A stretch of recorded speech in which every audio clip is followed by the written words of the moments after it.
Hey, how's it going, guys? Asud here, and in this tutorial I'm gonna teach you about Symbol.for. So what it does is it searches the existing symbols in a runtime wide symbol history with a given key and returned and found.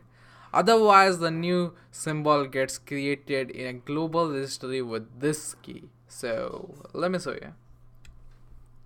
So first, I'm gonna show you in the normal way for the symbol constructor. What it does is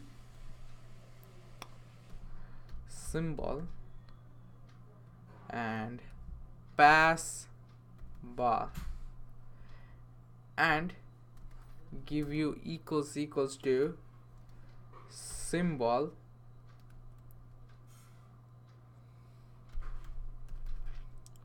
and pass bar.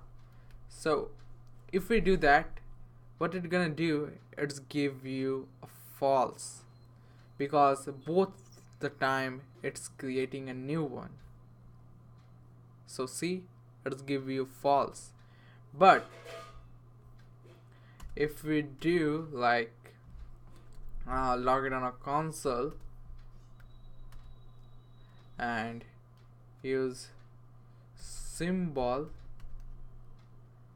and inside that the after that use the for method.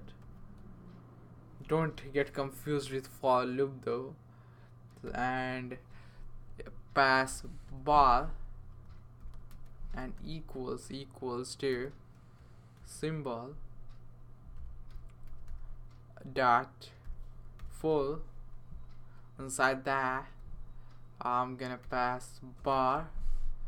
When we do that, it's gonna check is that a same symbol, and it say true. So this is what it does, and I'm gonna show you a way to do good things with that. Const sim1 equals symbol dot for, and inside that pass foo. When we do that, now if you want to convert to as a string, log it on a console and symbol dot symbol 1 and use the to string method. When we do that, what it gonna do, it will change into a string. So symbol foo, this is what it does. Now hope you understand, and that's it for today's video, guys. See you guys in the next tutorial.